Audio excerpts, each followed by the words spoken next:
Hi everyone and welcome to Just Love. My name is Paula and I'm here with Judy. Hi Judy. Hi Paula, hi everyone. So in our last episode we spoke of Judy's teachers, Maris, Oris and Serapis. So today we wanted to talk a bit more about who they are, where they come from and why they have come into Judy's life.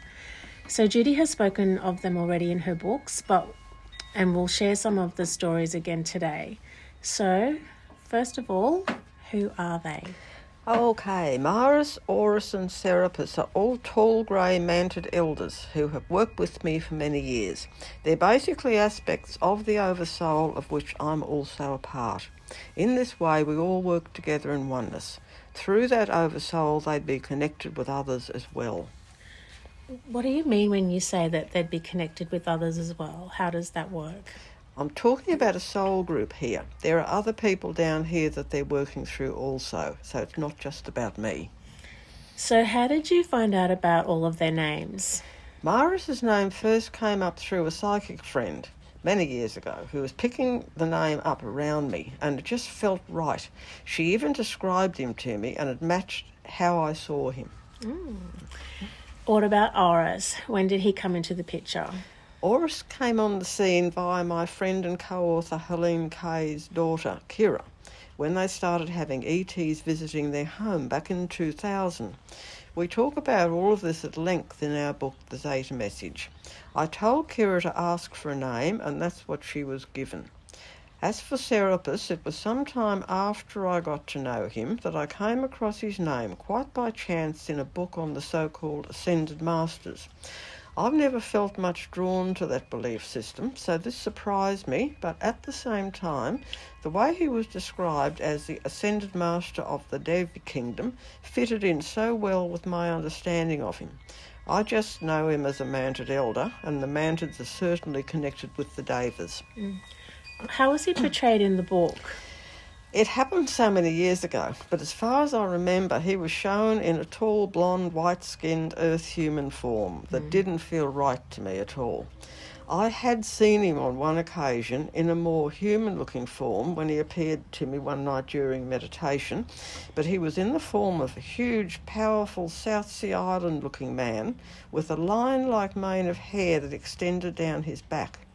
His eyes were a beautiful amber colour, and he placed a necklace made of nature things like seeds, nuts and pebbles, etc. around my neck. Others in the group saw him as well and in the same way.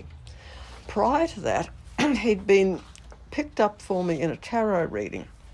The reader was quite amazed by his energy and kept repeating over and over again what strange non-human energy he had, and that he was definitely from elsewhere, another planet, galaxy or universe, but of a very high energy frequency. She told me that he was going to gift me with a talisman, and sure enough, a day or so after his appearance at meditation, I found a beautiful piece of amber lying on the ground in our garden, and it was exactly the same colour as his eyes. Wow, that's not exactly the sort of thing that you find lying around in your garden, and it is beautiful. Yeah, that's for sure. At first glance, I actually thought it was a piece of broken glass, maybe from a beer bottle, because they're that colour. But as soon as I picked it up, I could see it wasn't. It was an amber crystal. Yeah. So how did you get his name? This was before you saw him in the book, right? Yes, the name I kept getting was Rapis, but I knew there was more to it, so it was quite a shock when several weeks later I was handed this book on the Ascended Masters.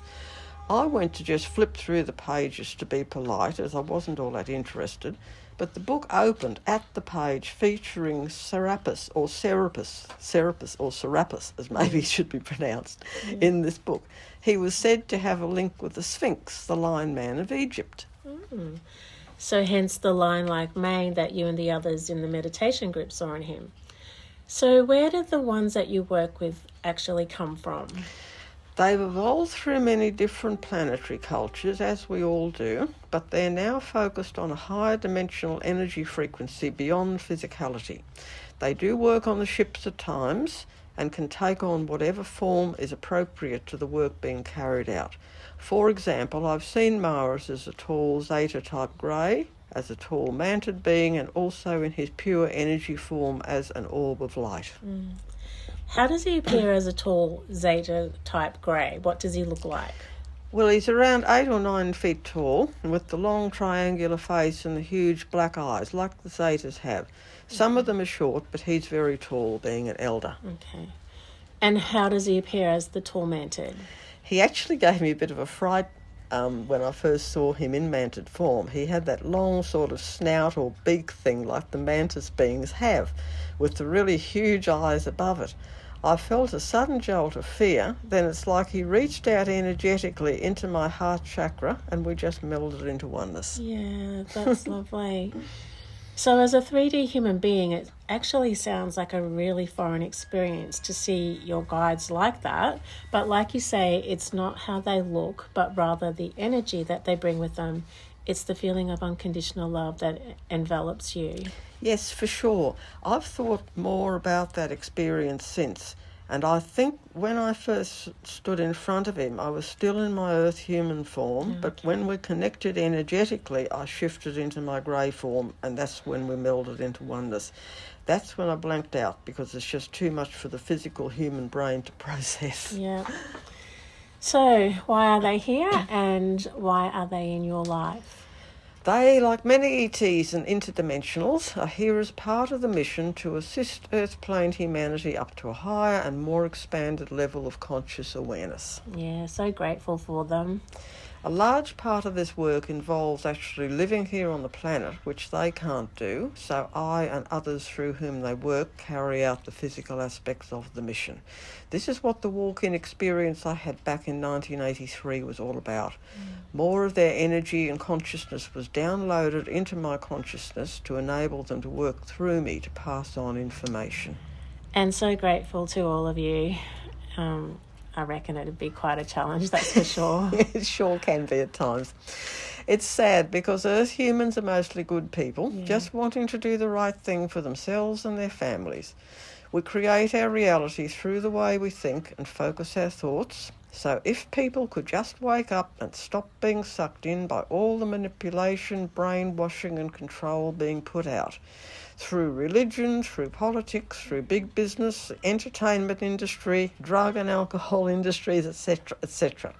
The world could be shifted to a much better reality. Yeah, that's for sure. We've been so deeply and cunningly controlled over the span of millennia. So, if you'd like to read more about all of this, Judy's books are available from Amazon, and they are Human by Day, Zeta by Night, followed by the Zeta Message, then Extraterrestrial Presence on Earth, Lessons in History, and my 2 most recent books, both Kindle editions and both also available in German, An Interview with an Alien, Comments by an Undercover ET, and Cosmic Spirituality, Blending Religion and Science in Oneness from an Off-Planet Perspective. Thanks, Jude, and thanks everyone for listening. Please share, like and subscribe. Sending you all much love, and bye for now.